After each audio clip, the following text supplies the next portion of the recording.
Here's a very unique door request. This guy has purchased a storm door, very high quality with a wood frame, as you can see, and he wants to replace that existing storm door, and there is a wood entry door behind there.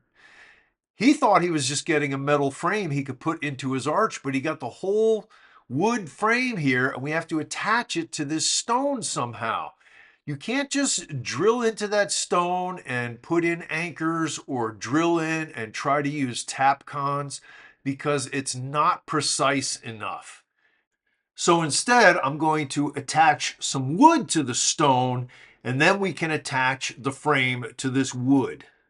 Now, because the space isn't big enough for me to simply attach wood to it, I have to cut a channel in this stone using a diamond blade on the angle grinder. And this is a very old house, and that is real stone, and this was extremely difficult to do.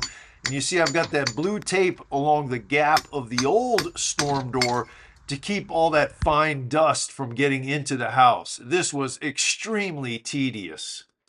Once I had my channel cut, I drilled some pilot holes on my board and then put a masonry bit through there just to make some marks on the stone so I know where I have to drill for my anchors.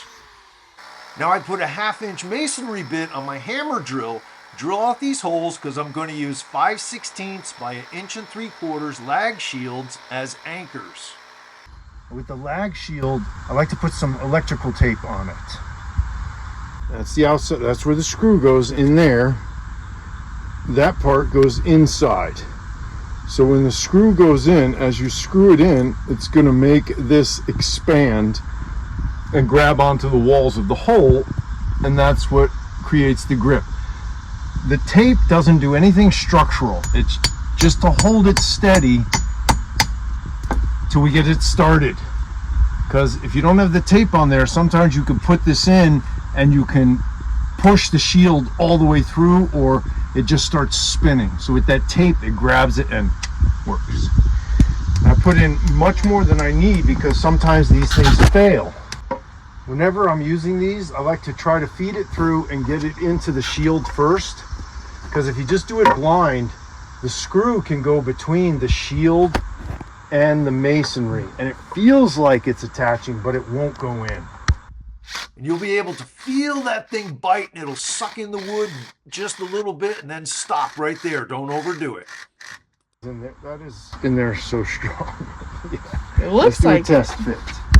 Now the other side of the door had a little different layout, so I only had to cut a piece of one stone, which made it a lot easier. I also attached a couple pieces up on the top of the arch because sometimes you have to secure the door there to get it shaped right.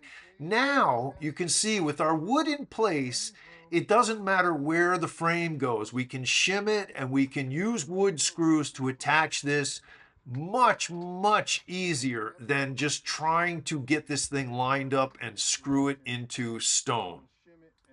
Just like any pre-hung door, I start on the hinge side, I get it plumb, use my shims, and attach it with wood screws. I attach half of the top hinge to the door and the other half to the frame. I put the other full hinges on the frame. Now I can take the door, drop it down onto the top hinge, put my hinge pin in, and give it a test. This is a very heavy door, and luckily the homeowner was there to help me lift it into place so my daughter could shoot this video for you guys. Now I give it a test to make sure everything's working. I haven't attached anything to the strike side of the frame. Just want to make sure the door works, and it works. So now I'll put the screws in the strike side with my shims, and we'll get it to fit perfectly. To adjust our shims on this side to move the door. And now we've got everything working perfectly. Nice even gaps. And we'll put in the locks, and then we're ready to fill these gaps with mortar. Now that everything's working perfectly, we're going to mask off the frame, and we're going to fill the gap between the frame and the stone with fast setting mortar. This is a very messy and tedious process, and it's not something you do very often in the door business, but it's the best solution, And once it's dry, it looks great because it matches all the stonework. Now the mortar's going to want to crack a little bit at the edge of the wood, and that's expected. So we're just going to mask off the wood and fill this thing with proper mortar sealant so that it doesn't leak and it looks great. And by using a gray mortar sealant, once that is dried, it's all going to blend in and look just like the stone.